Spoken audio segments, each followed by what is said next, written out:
know these times won't last, even though they've been tough. Just let them know my people been had enough. Tell them we gon' rise up. We gon' rise up. We gon' rise up. We gon' rise up. I know these times won't last, even though they've been tough. Just let them know my people been had enough. Tell them we gon' rise up. We gon' rise up. We gon' rise up. We gon' rise up. Please, Lord, forgive them. They try to hold back and chillin' like they ain't know it was written. Wanna free my people from mental prisons. The eyes on the sparrow, I know the narrow divisions. Hope is the road to keep us afloat just as you envision. Faith to erase the pain from all of our people slain. Desperate for change, actions to back up your smoking name. When they throw dirt on us, we use it to play the game. When it rains, we go greater together, no matter the weather. Trust these dark days, gonna get better. We'll be the light to guide all our endeavors. And even if the time should rise, we're riding forever. Why? We are mighty, we'll fight for our lives, cause we're dying to live. Future is ours, the timing is now. Black will be proud, we saying it loud, we gave it our all. There's so much more to give, we breaking down all the walls. I know these times won't last, even though they been tough. Just let them know my people been had enough. Tell them we gon' rise up. We gon' rise up. We gon' rise up. We gon' rise up. I know these times won't last, even though they've been tough. Just let them know my people been had enough. Tell them we gon' rise up. We gon' rise up. We gon' rise up. We gon' rise up.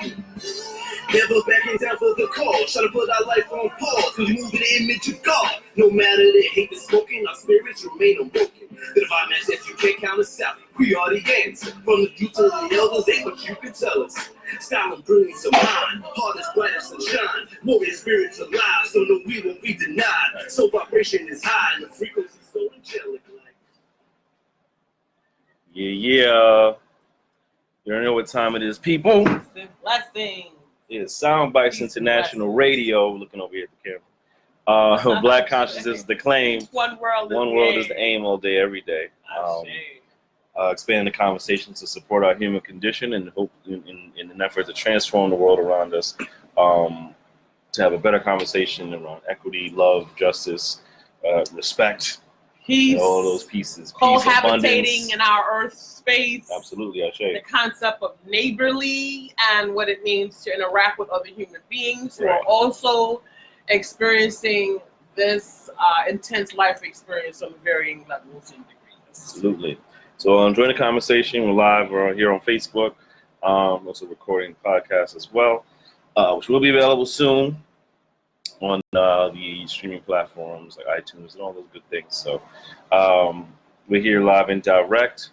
There's quite a few things that's been going on, so we want to get into that. First off, of course, we want to say Happy Father's Day to all the fathers, leaders of communities, leaders of families, the uncles, the babas, even the ancestors that have paved the way for leadership and what that means to be a man, a patriarch, a warrior. So all every embodiment of everything.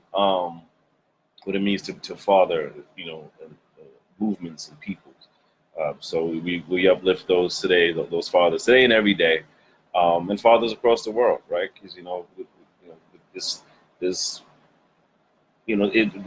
real parenting without that cohabitation of the father, and that energy and like what that brings to the space for the growth of the youth. So we uplifting the fathers today, one love.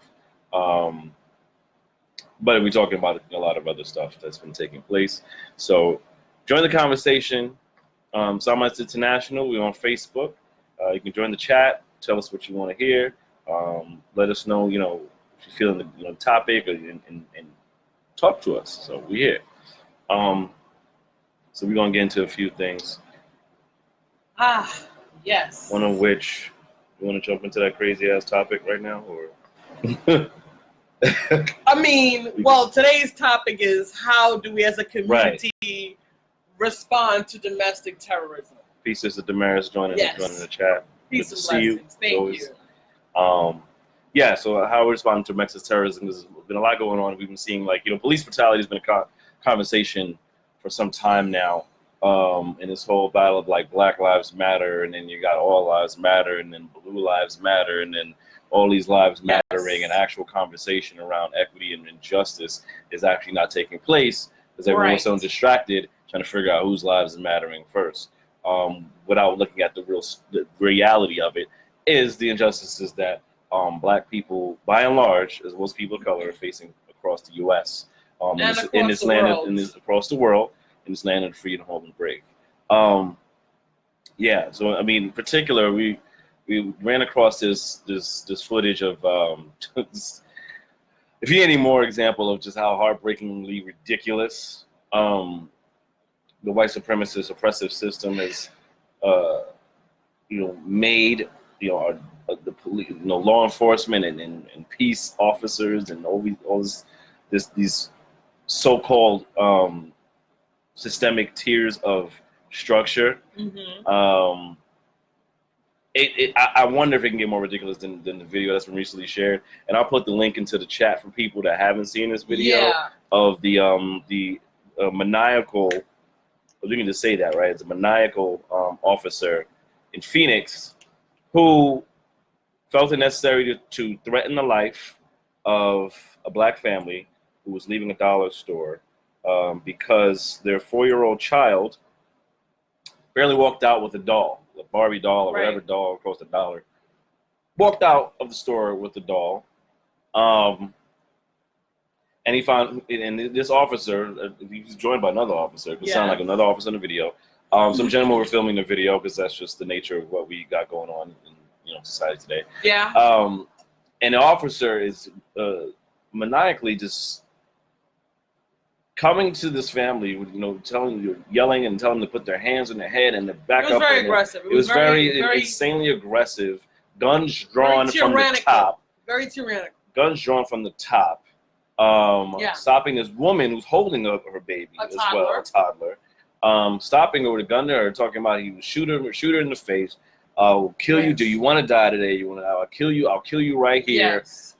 Put your hands up, or all this stuff that's just completely nonsensical when you want to discussing the idea of a toddler walking out of a store with a toy. And then for anybody who I'm sure who has kids understands, especially if you have multiple children, right? Kids are gonna pick up stuff, right? Especially if you're in the store or something they like, they're gonna touch it because they haven't reached that level yet of knowing discernment of right and wrong, of that's part of their life's walk. They didn't get there yet. They're still learning some other things. So, and this is what I imagine the scenario is, right? Not that this 4-year-old is possibly pursuing a life of crime, but rather that they saw a toy and they just picked it up. And children are stimulated by their senses. Right. So they like the doll. Oh, I picked up the doll.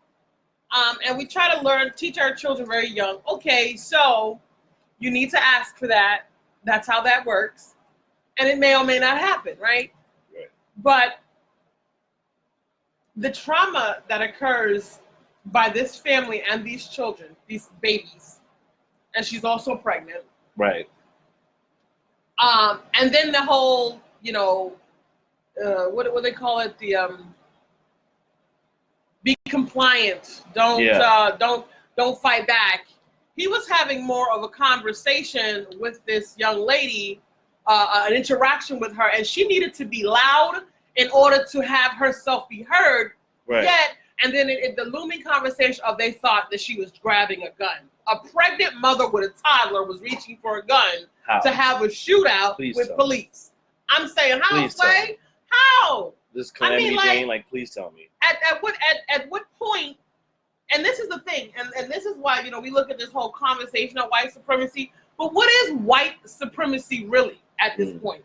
Because we got a lot of things happening with this man-on-man combat, and the conversation is today. If you're just joining us, thank you for coming in. Thank you for joining us. How do we? Please share the video if you're joining us as well. And join the conversation. And please join the conversation with your comments. We want to make it interactive. But how are we standing inside of a conversation of how do we respond to domestic terrorism? Yes. Excuse me. And we need to really call it what it is. It's domestic terrorism. Right. And the fact that the government has yet to interject and make this a conversation sends a message. And the instability of random Black people that are doing just regular stuff being harassed by not thugs, but by sworn peace officers that were fingerprinted, supposedly trained to some degree, varying degrees, went through some sort of process, oaths, vows, in order to have this job. And it's very interesting though, because even when I see, officers who are brown skinned, there's a type of officer. Mm-hmm. They look for a specific type. There's a psychosocial. When they find these officers, and we talked about this some time before, who are the police? Mm. Police, because the top 10% or 1% are not going to be cops.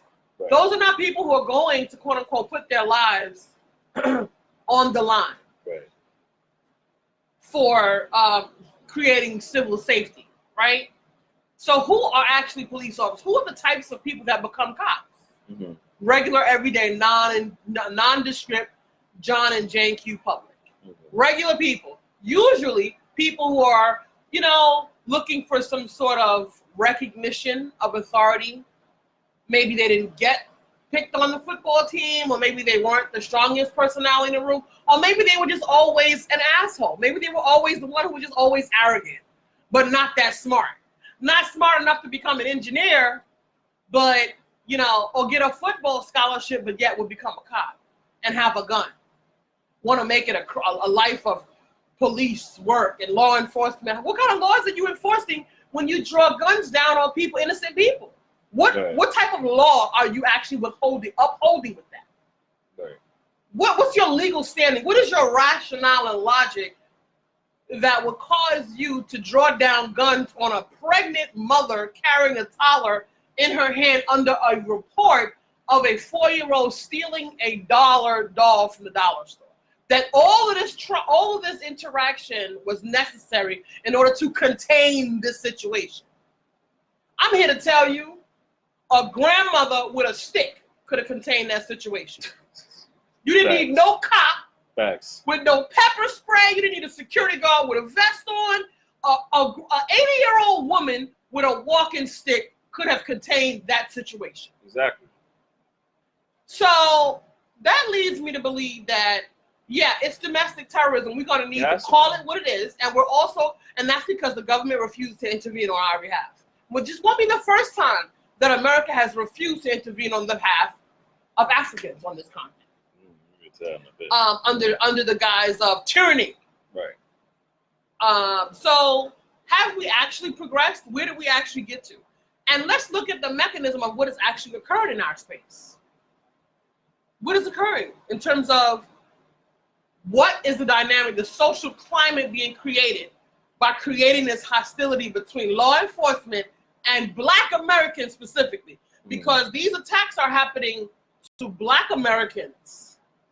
Black American, specifically, this is happening to them. And Latinos here and there, all lives matter, right? But specifically, who are they targeting? Who is the demographic that continues to fall at the end of the barrel of a gun? Black Americans specifically.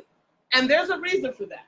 Let's unpack that. Why do we think that Black Americans specifically are being shot, and they're creating this climate between law enforcement and Black Americans here in America?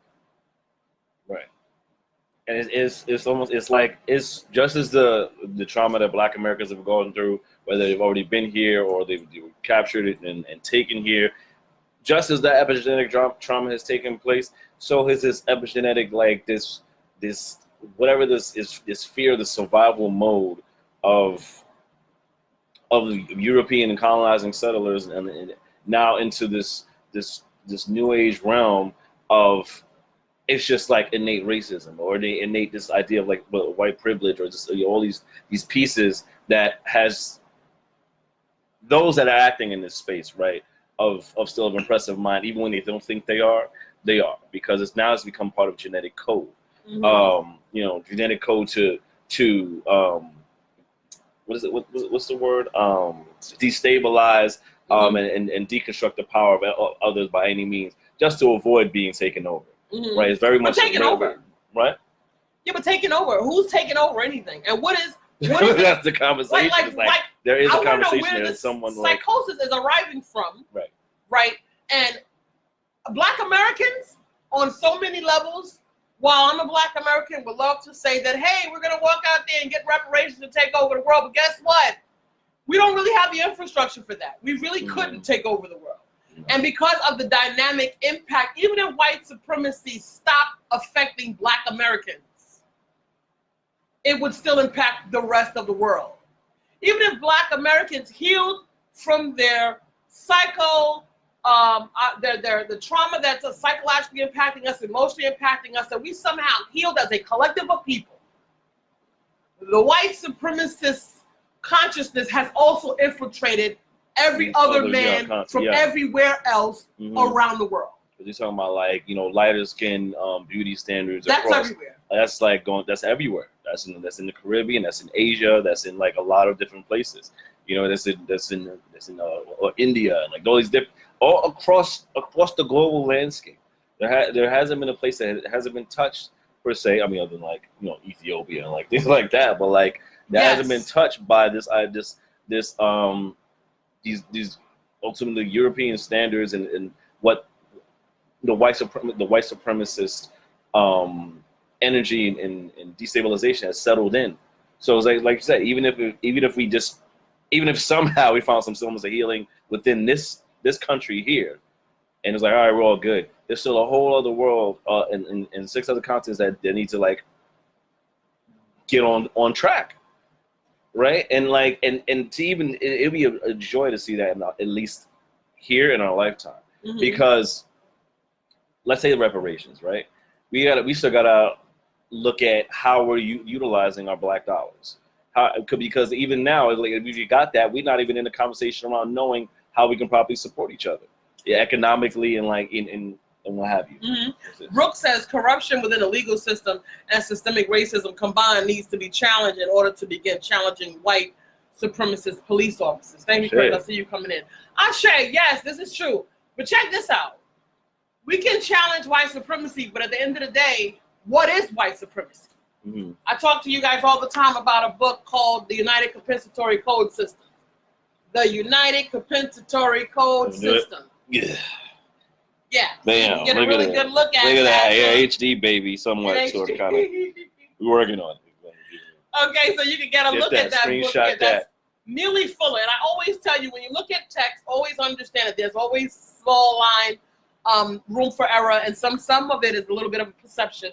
Because I agree with this book from so many perspectives, but then I can challenge some things to a small degree based on the way that it was presented. But the book is also from 1971, right? So there's been developments over the past 30, 40, nearly a little over 40 years later, right? But let's think about what is white supremacy? And if you don't understand white supremacy and how it works, then everything else you think you know will confuse you.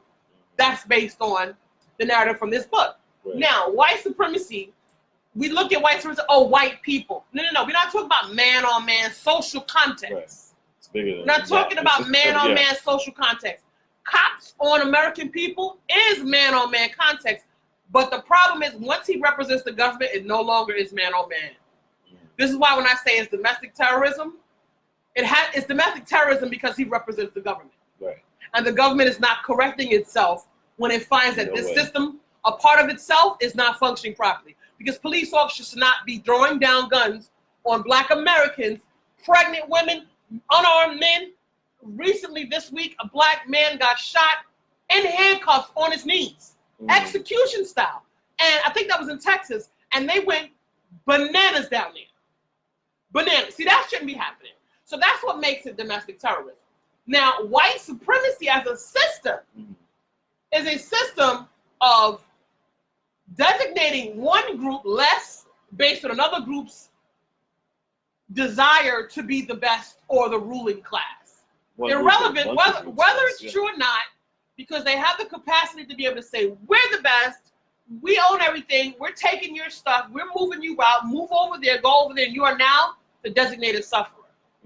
Okay? And now that we've deemed you with power now and by force, because the military is the force arm, the police is the local force arm, local local force arm that controls white supremacy shows up in a few mechanisms. How is white supremacy perpetuating itself in our system? Through our education, through economics, through entertainment, through labor, through the law, through politics, through war, through religion, and through sex. Okay? And what is the job of white supremacy? According to Neely Fuller, it is to establish itself, which is a system of supremacy over everybody else, maintain itself, expand its reach, and refine itself consistently. This is why when we talk about the matrix and how deep the rabbit hole goes, we never really pinpoint where the next move is going to happen at, because we're not actually understanding white supremacy from its full landscape. Its function is to establish itself, maintain itself, expand itself, and consistently refine itself through 9 mechanisms, through sex, religion, war, politics, law, labor, entertainment, education, and economics. So white supremacy functions within those things, and those things are your social, living, and cultural conditions. So there are pieces that now show up. Let's just give an example. Let's say we're going to talk about sex, okay? Sex is not just the act of having sex. Sex is the relationship piece. But according to the white supremacist system, they just deemed everything sex. It's not. But that's very Freudian of them. That's very Freudian of them. Freudian, right? Freud, right? Everything is sex. But sex actually represents relationships on the social context. First of all, let's keep everybody carnal. Let's keep everybody functioning from this perspective. Nothing intimate, nothing spiritual, nothing sellable. Not everything is about how I feel, what I want, what makes me feel good, period. And that's every kind of relationship. And the system, white supremacy, wants to keep you that way. Why? Because there will be other deficits that will arrive as a result of that. Now, what happens next? Brooks says the title in the comments when you came. Okay, so it's the United Compensatory Code System, and we'll put it down there for you. Yes, indeed. I'll do it right now. Please take a look at that. Now, we'll also look at the United Compensatory Code System, mechanisms of white supremacy, and how those things are impacting your life on a social level. Look at economics. Look at economics. Look at the prison, the school to prison pipeline. The moment prisons became federally traded, it was a wrap. Because now we need to find a mechanism to ensure that we keep this machine moving. And along with white supremacy, the designated sufferer was Black Americans. Now listen, we talk about the African diaspora across the globe, but white supremacy is strength where it became established, where it became maintenance, and it begins to expand and consistently refines itself here in America. This American experiment of how these mechanisms work and how they are maintained and they continue to create residuals. Now, the prison to school, the school to prison pipeline is where they decided to create a mechanism through the educational window and utilizing our men and children to pad the prison system. Why? Because if your system is federally traded and you're trading based on bodies, which is not foreign to this American experience, every indicator of the future is generally, the greatest indicator of the future is the past. So being that this country was based on trading on bodies, resulting back to trading on bodies wouldn't be a foreign concept. It would simply be rebranding an old business model, the new Jim Crow, right? So we have private prisons that recently was an article in the paper stating that it was going to sue the government because they need to keep the prisons full. I want to share a little article. Peace out to our sister Dominique who shared this earlier today. Matter of fact, let me send her a quick holler at your girl real quick. She actually shared this article earlier today. And I wanted her to know that we used this article that she shared on her page. And it talks about how there were 260,000 youth referred to the legal system through the educational system. 260,000 from the year 2011 to 2012 referred to the prison system. 92,000 of that 260,000 were arrested on school property and sent into the prison system. And let's talk about how meager and minor the freaking the charges are. They have 11 to 14-year-olds getting sent to prison and getting felony charges. There's a little kid called Kaylee Moore Robinson in Virginia, 11 years old, little boy with autism. Walked out of a classroom and slammed the door and then was charged with criminal disorderly conduct. That was 11 years old. But this is what's happening to our children. This is what's happening to Black Americans being designated, the designated sufferer. And let's talk about economics. Everyone always talks about why the celebrities won't give their money. Why won't the celebrities give their money? Oh, celebrities won't give their money. They can give their money, but what can they do with it? First of all, these celebrities aren't liquid. Right. They don't have millions of dollars in their back pockets. They don't. And they have business managers who are a part of the matrix that are watching their money for them. Financial managers, yeah. Okay? Financial managers that may not have an African's best interest at heart. Right? So it's always interesting how these multi-billionaire, millionaire type folks can go build schools, which is great to build schools and pipelines and deliver water and all that wonderful stuff, which is great. Because we can also talk about a global concept of white supremacy where a continent that had rich resources, that you extract their resources, yet they don't have clean water. Oh, that's a little, things that make you go home, but that's another conversation. So we know these celebrities can't really restructure the educational system. The educational system has a budget of something like $12 billion nationally. We have enough celebrities to take over the public school system. And even though we can take over the public school system, because you know who's in that public school system? Our kids. So there are celebrities that could come together, 10 or 15 of them as a collective, and take over the public school system the same way they privatize prisons. Right? I'm a billionaire, I'm gonna get my homie billionaires and all of us billionaires. We're gonna sit around a table, we're gonna create a collective what do you call it? Not a collective, a conglomerate, and we're going to create a company, and we're going to go and take over the public school systems, all of the public school systems. We're going to own all of the schools in Brooklyn. Right. And then do what with it? Every community with a median income under $35,000, $40,000, we're buying those school systems.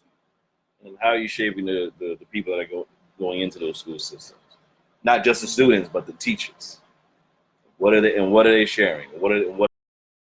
How are they keeping those kids docile? And how are they keeping a subordinate mindset flowing through the system to in turn create more workers to and less opportunity for challenge of a system that's actually consistently, perpetually oppressive of those people. Mm-hmm. But creating piecemeal and falsehoods, symbolisms of a rewarding system or quote unquote meritocracy of some sort. Will let you think you're climbing a ladder that actually just a ladder into your further oppression. Because then you think about what's that whole percentage about going to retirement, things like that. Like, what do you mean? Like the 40, 40, 40? Yeah, right. The 40, work for 40 years. Work for 40 hours. Work for 40 years and retire on 40% of your salary. Yeah, right, exactly. And it's work feeling like just enough you well, you know, I'm like 90 years old, and now I'm finally just starting to live my life, or whatever the case may be. And in actuality, you miss out on so many opportunities to actually bring true wealth and a change to the system that's around you. You know, because it's like now you're too out of place, too weak to care about what's happening in the system. All you do is talk. What happens is what they did with that situation was that perfect. Relationship, the sex piece, the relationships piece. So the relationship between Big Mama came out of the heroin addict and the crack era.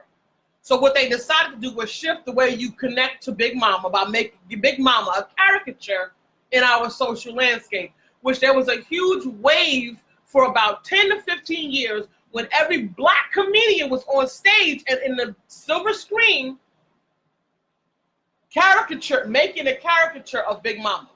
Big Mama was the only thing that was holding the family together after the crack, after the dope, after police violence and shootouts and all of the infighting that was happening for turf wars, etc., that was happening in the city, all across the cities, across the nation.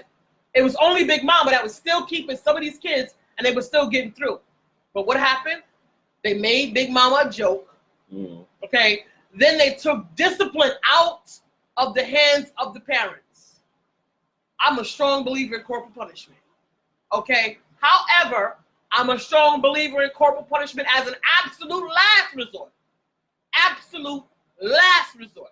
I believe that everything and every possibility, including the maturity and the awakening of the parents, should occur first when rearing children. Right.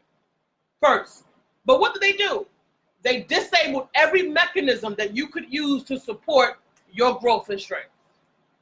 So the elders in our community wouldn't even be able to connect with the youth because there was created a social gap in that relationship.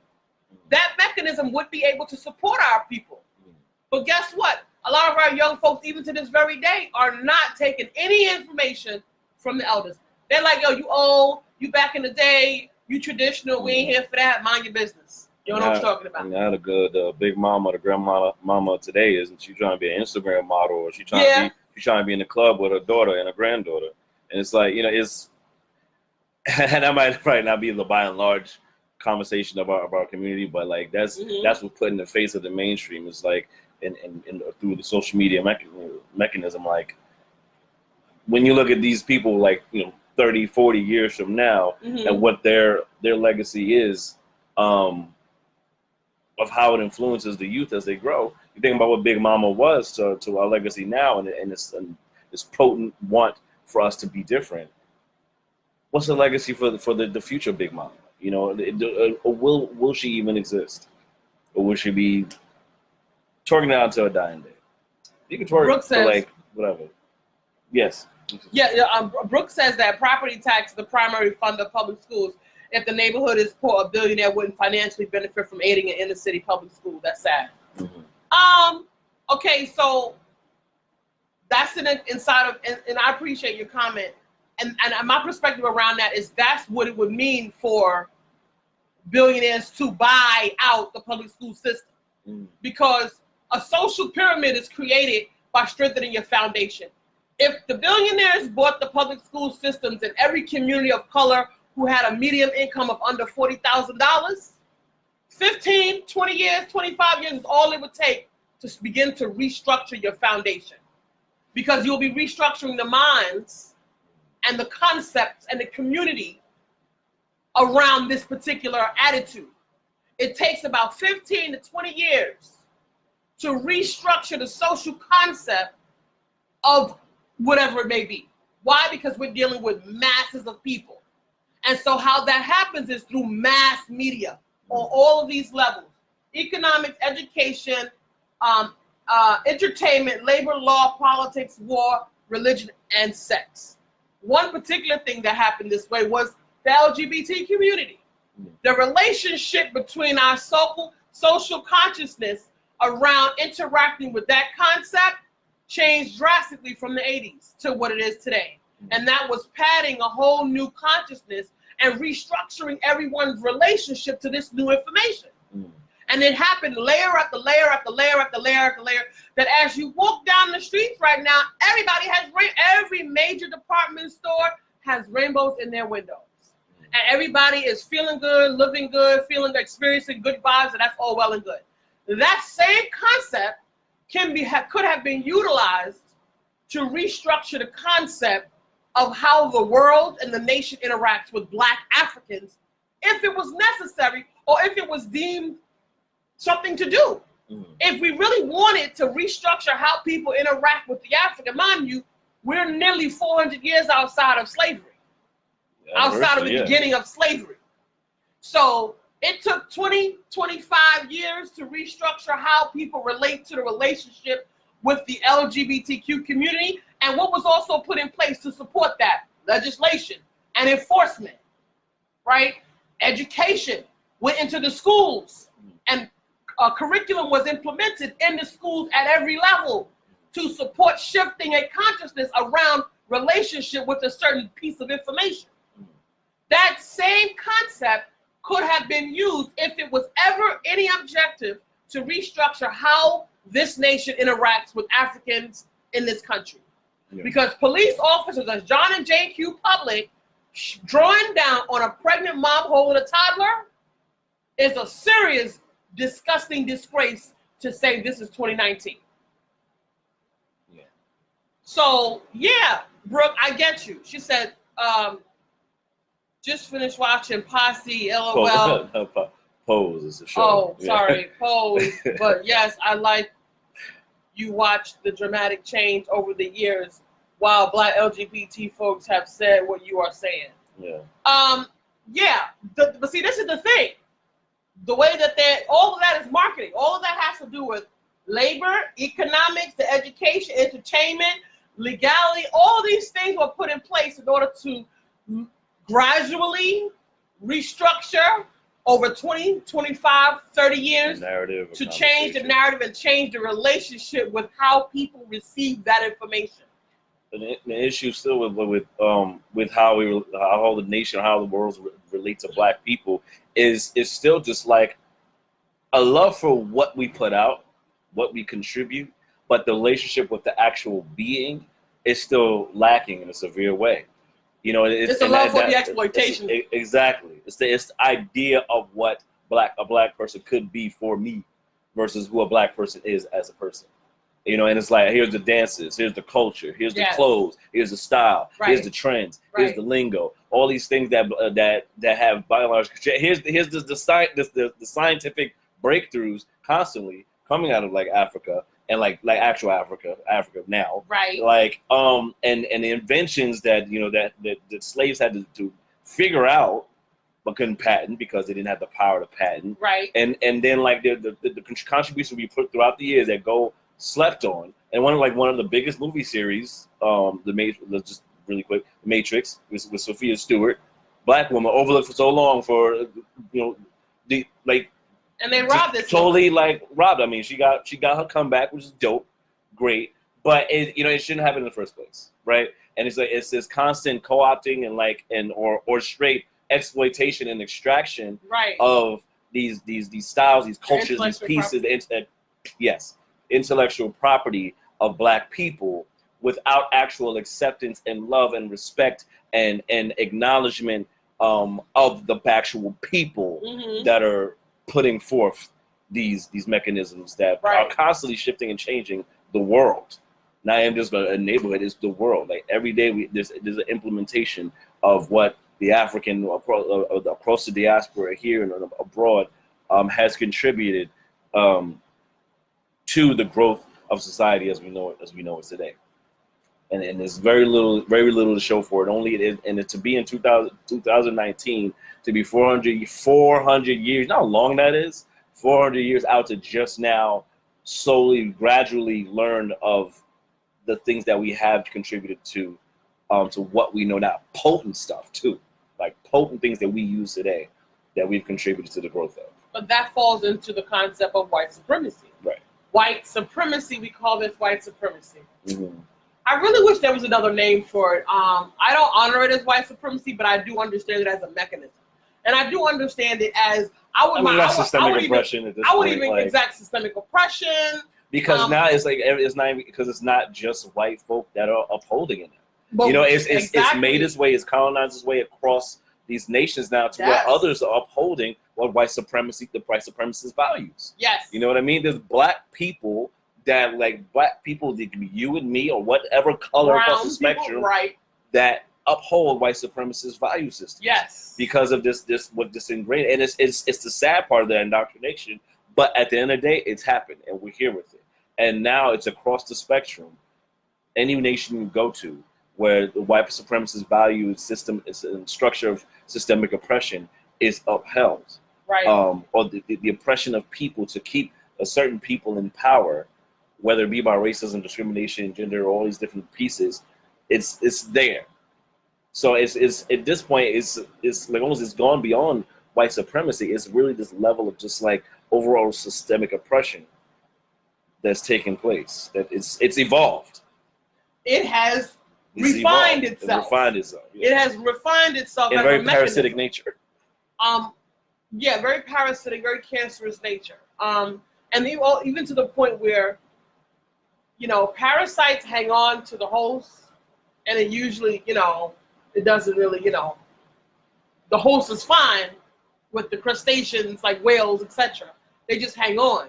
But this particular type of mechanism is really destroying everything that it touches. The value systems of other cultures that actually had good value systems, good family values, good community values, the moment this consciousness enters that space, it entirely disrupts that space. Entirely. And even African people here in America, Black Africans here in America, when you go someplace, you even have to check yourself before you bring that disgusting consciousness wherever you go. Because it is definitely disruptive. So understanding how this shows up in our life experience, it really allows us to have access to reasonable moving mechanisms to help us respond to domestic terrorism. Because what I'm not going to suggest is that Black folks start gathering guns and start running the streets, waving your guns, and they say there was a situation where in this particular incident, there was people recording the experience. And all of these things, many of these things have been recorded. And there's a reason why they are being recorded, because it's a part of advertising and continuing and perpetuating this fear and saying that if you say something, this is what's going to happen. Listen, there are nations right now fighting all over the world that would not stand for the treatment that happens to African Americans. Okay? Now, I'm here to tell you that man-on-man combat, yes, you should be able to defend yourself if a white person, right? I'm not talking about the top echelon. I'm talking about Brother Bo, Russell, and Kyle. If they show up on the back of a truck, handle your business with them brothers. Cletus. No, not Cletus. Cletus, that's Uncle Ruckus and Cletus. They some clowns, so you might have to deal with your stick when you come to them, because that's going to be your brother. But I'm talking about Bo and Bubba and Kyle. Jimbo. And Jimbo. If they show up on the back of a truck talking some foolishness, then I guess you got to handle your business with them. But on a grander macro scheme of things, we as a culture of people, we must think strategic. And before we get out there and just start clowning, because they're pushing this button for a reason. There's something that's happening, and I saw something recently too about Dr. Umar was talking about the influx in migration, and that there is a mechanism being used around maintaining disconnect between other minority groups and Africans and Black Americans. Because there was a time when that also wasn't what it is now. We also unified. But other cultures of people and other groups of people connected with Black Africans or Africans here in this country because they felt like we could create community, we were the same. Soon as the white supremacist system gave them a little bit of a leg up, the oppressed became the oppressor. Okay? Skin folk and all. Mm-hmm. The moment they got a little bit of a leg up above the rest of them, okay, and they got to take all the affirmative action that was supposed to support, and be some sort of semblance of exchange, all right, of allegedly creating equity for the Black American, because the Black American was the one who suffered the whole slave trade, and these are the descendants, etc. So that's a lot of conversation that's happening in there, where these 9 effects of where white supremacy is continues to create offshoots, techniques and mechanisms that are working against the collective. And it's a lot of processing that has to be done. And I would not suggest folks, because let me tell you, on the shores, we didn't think that in our lifetime we would see a government put children in cages on borders. I don't know how y'all missed that. But that's really serious. That's really, really, really serious that they had small kids in cages taken from their parents in this current day and age. That's gravity.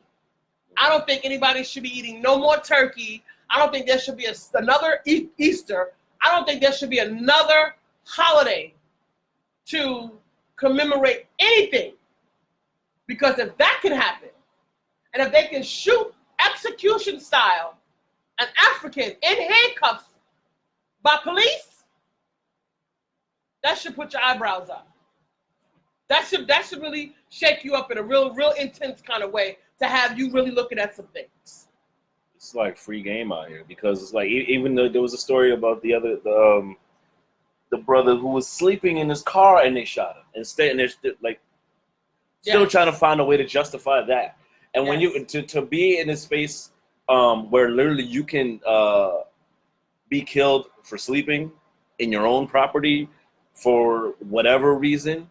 And then there's a group of people that can justify that can find a way to justify. Right.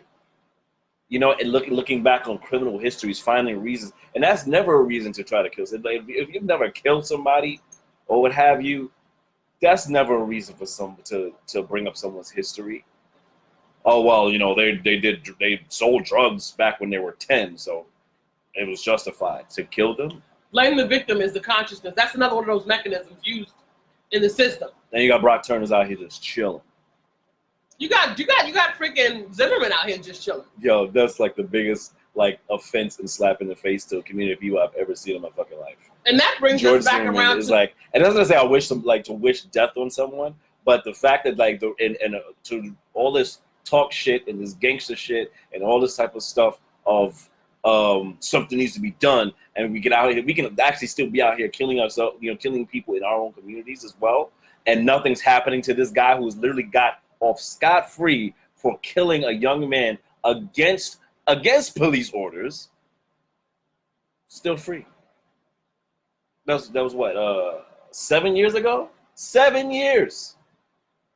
This man has roamed free and has milked his freedom, has had multiple cases of domestic violence and other issues of aggression since then.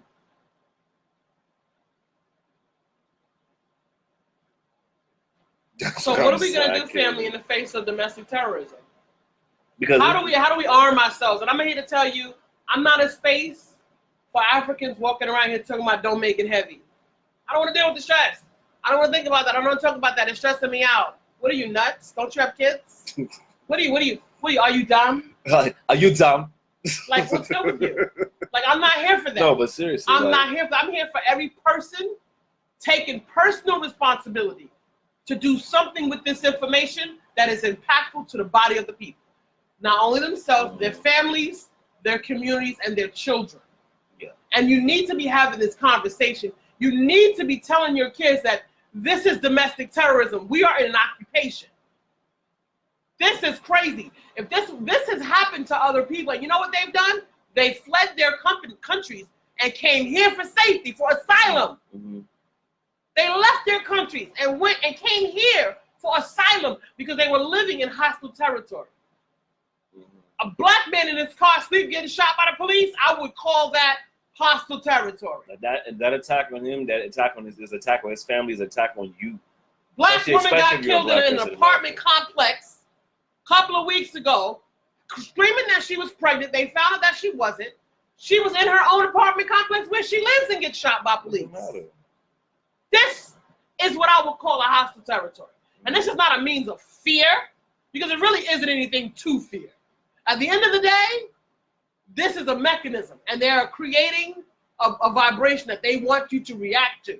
And they want you to react in a way that is reckless and irresponsible, so that they can respond in a way that's going to put you in a very tight spot. And further justify caging, killing, and incarcerating. And what did that lead to? Ultimately, what? Genocide of the people. Again. They had no problem killing the indigenous people of this land, some of which were Africans. They had no problem killing the indigenous people, millions of people, on this soil to build highways and banks and dollar stores and gas stations. Because ultimately, That's why millions of people were killed. So that you could have an AC unit in your house. So that you can have a big screen TV on your wall and prepare for football Sunday. That's why millions of people were killed.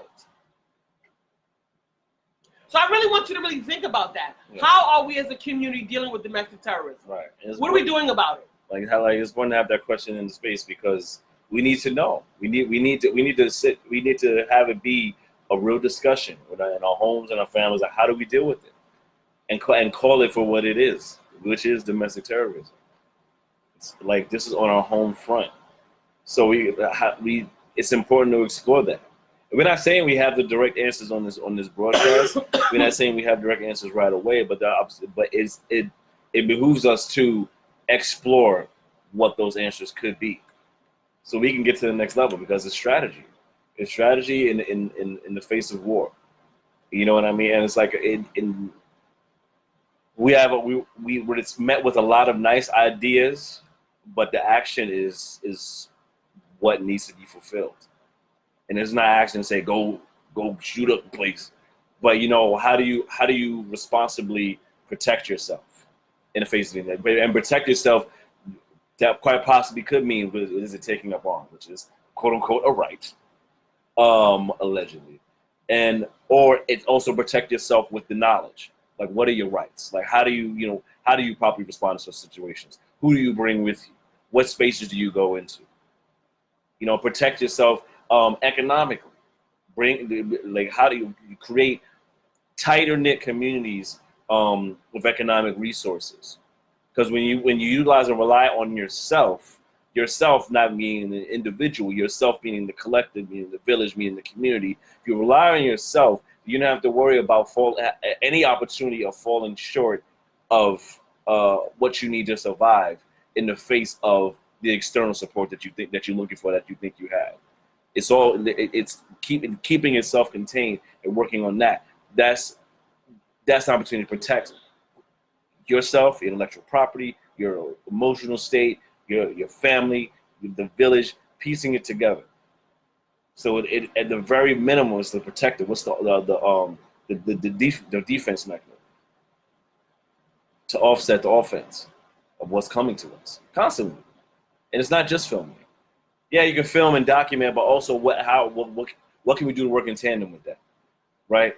Is it calling out badge numbers? I'm not to say advocating like trying to jump in the middle of it and getting your ass shot too, because that don't work either. Because now you're not here.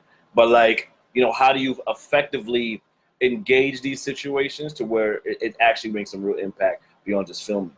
You know what I mean? Because we've gotten to a culture where filming has become.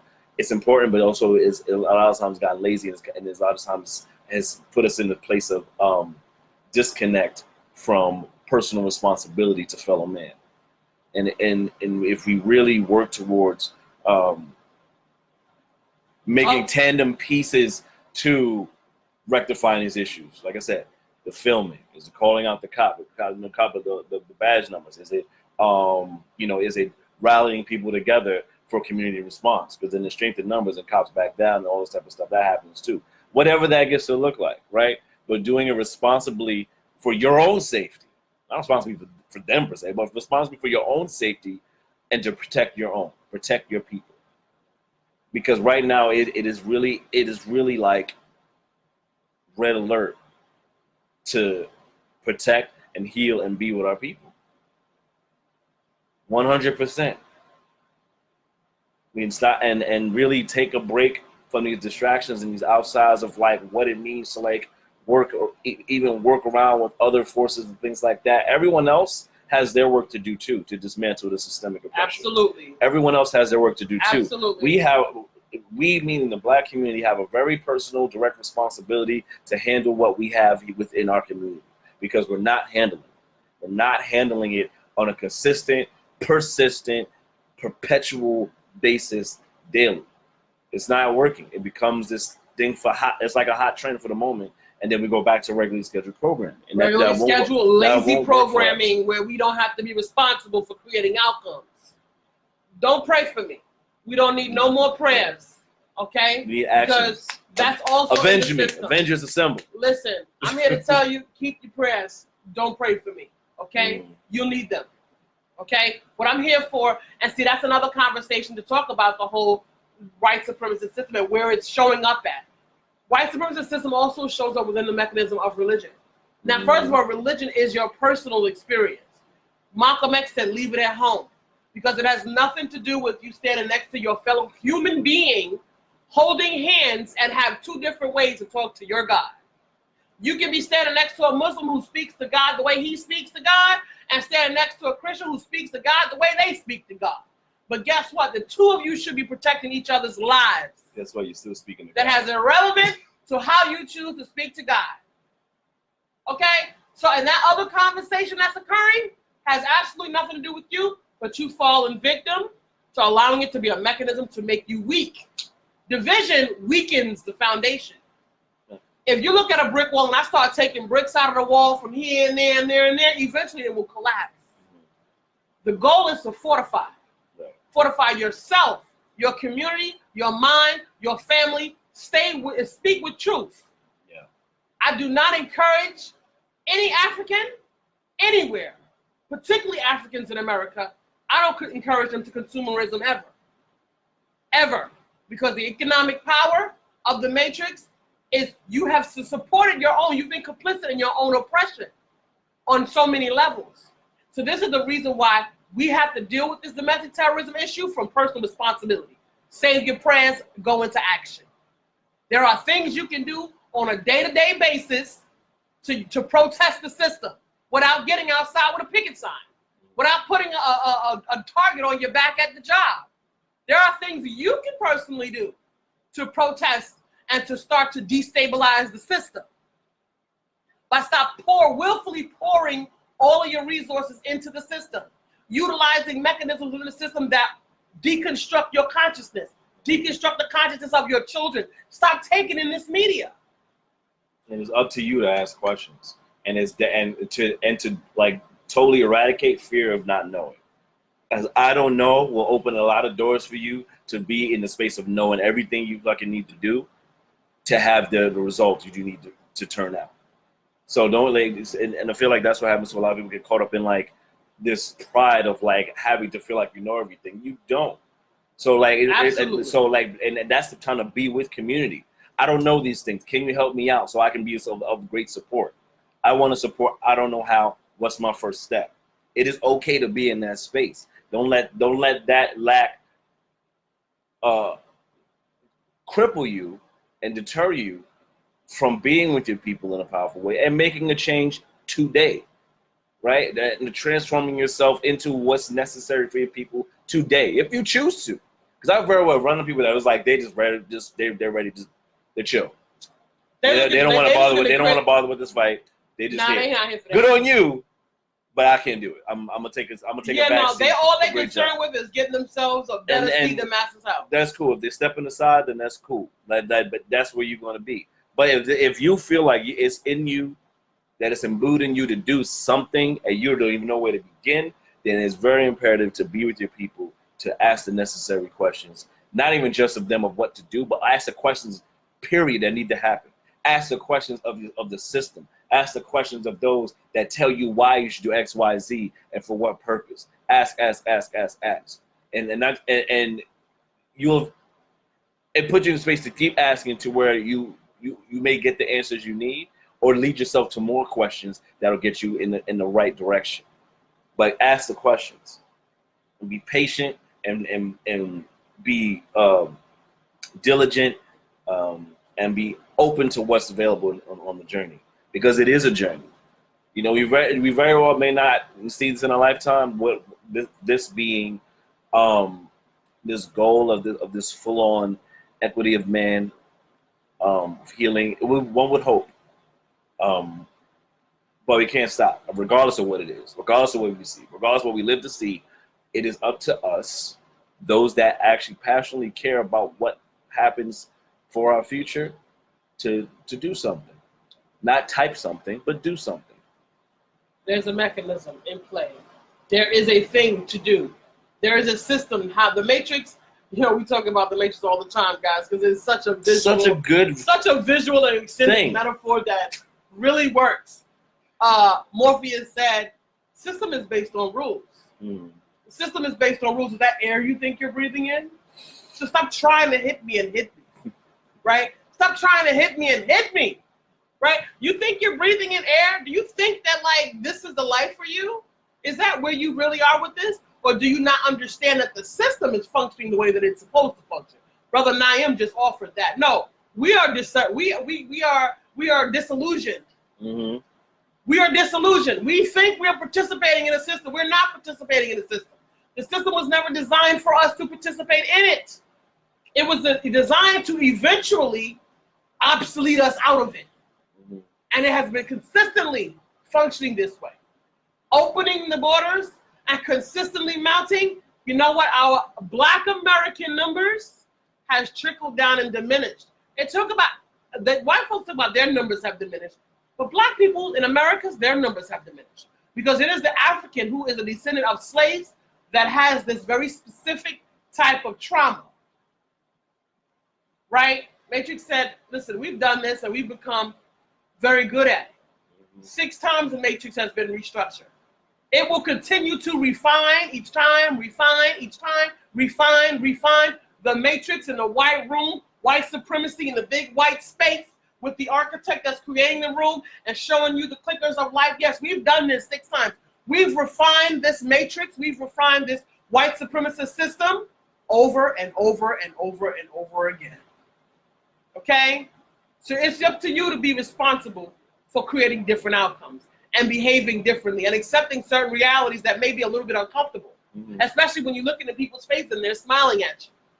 Miss me with that, okay? Because they're not outside screaming and howling about the Black boy that got shot in the head in police custody in handcuffs. The problem, okay? So you want to be down with the cause? I need to see what it looks like in your life in action. Okay, African? And that's for everybody else on the landscape from the top to the bottom. Every man is responsible for creating the outcomes for humanity. This is not about America. It's not about the dollars. This is about humanity. This is about the fact that we've lost our way as an entire vibration, and we've allowed ourselves to get trapped into a lot of details that don't really matter. And these things are a disgrace to the human landscape. Dogs and animals don't behave this way. They get to the direct point. But that's the symptom. That's the symptomatic part of it. It's like that's what we're talking about. Like the symptoms are thrown so much in our faces that we forget that the cause and the actual parasite, the actual virus still exists. So we get symptoms thrown at us constantly to attack. Right. Meanwhile, the virus is still thriving. It's just find a way to distract you over here with a couple of these symptoms and just bring other destruction over here. Exactly. Like the other hand is doing something different over here. Because you're too busy dealing with these symptoms that are so that appear to be so emotionally attacking and effective towards you that you must attack it versus looking at no, there's actually the man behind the curtain that you really need to pay attention to, not the ventriloquist dummy that's on the stage with the spotlight on it with the curtain around it and surrounded in blackness. There's actually a man and a person that's like working that, right? So us being proactive instead of reactionary to symptoms and proactive to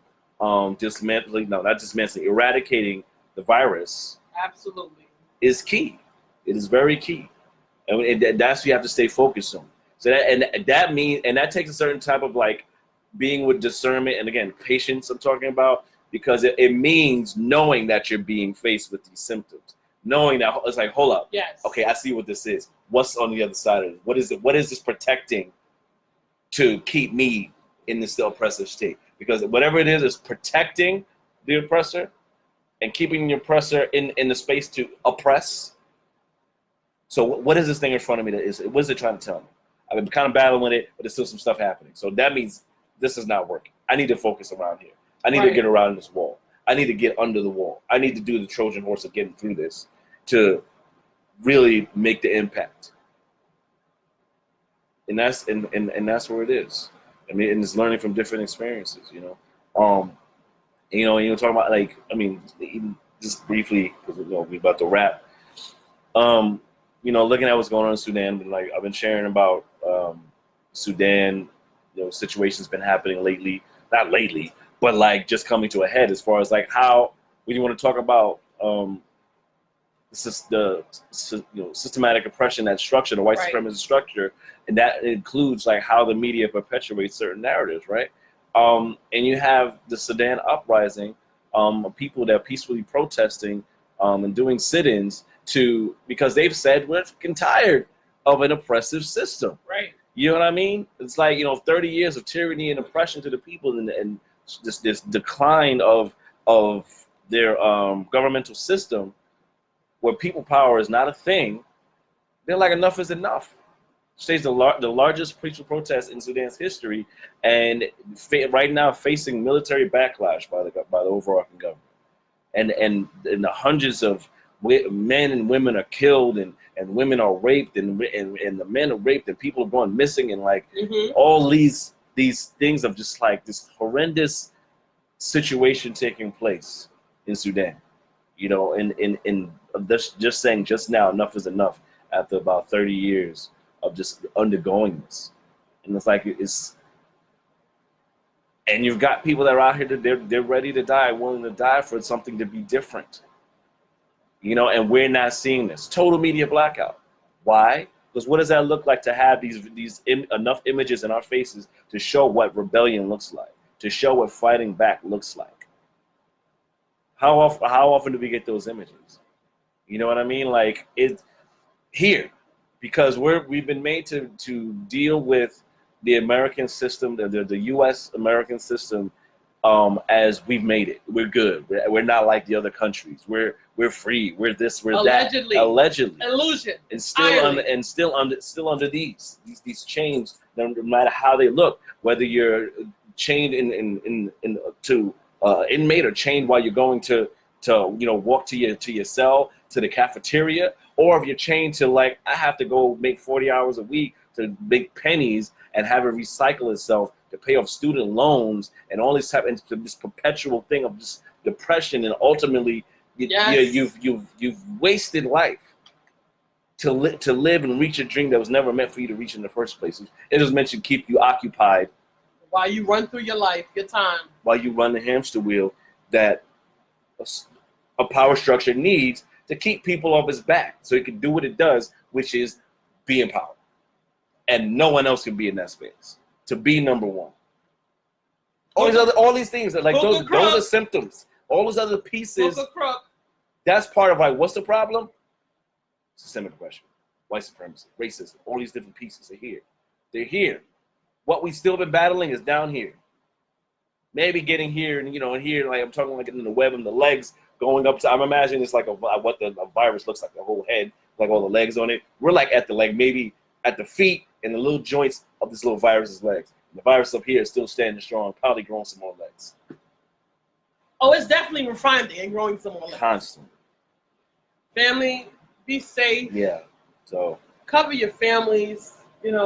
May the ancestors bless you, keep you, and guide you. I shame. Just be with your people. Be with your family. Be with your people. Have the conversation. It's time out for play nice. It's time out for turn the other cheek. Get security minded. Start thinking about safety. Start understanding that we live in a world where, listen, you might just have to get your family and just stay put for a minute. Which is okay. Look at a situation where it doesn't have you consistently being exploited. Yeah. You gotta go over what your kids are learning at school. Go over their minds. Go over that information. No, we don't trust the school teacher because the school teacher was educated by the Matrix. So her output is probably, maybe she has a good heart, but she's still putting out the crap for the Matrix. Yeah, it's unfortunate.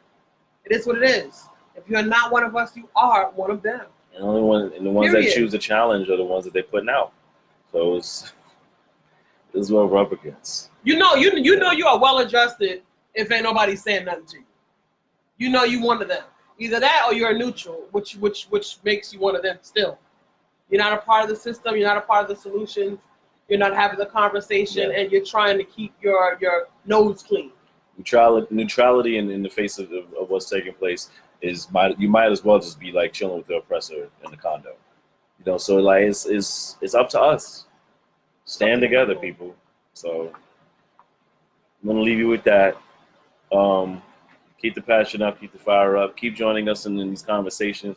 I think everybody who joined us on the chat house, to Sister Brooke, everybody that checked in, Jay, Naeem, Karen, Jen, absolutely. Thank you everybody for joining. Appreciate everybody for coming in.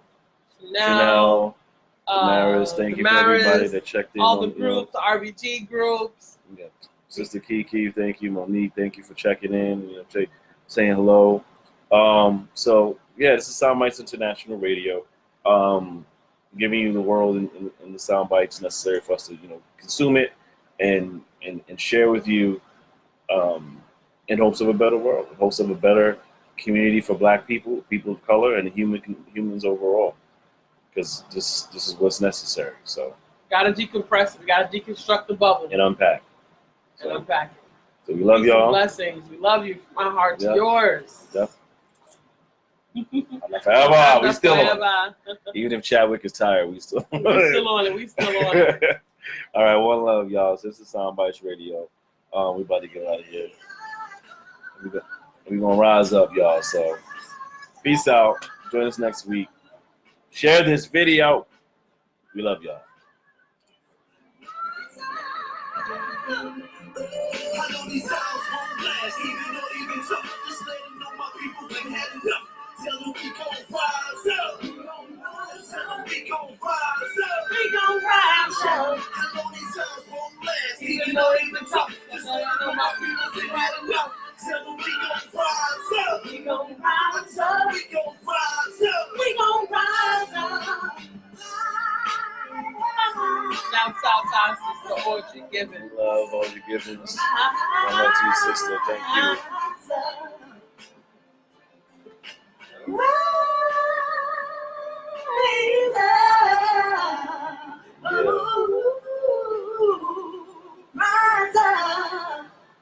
I love y'all. Peace. Soundbytes International Radio.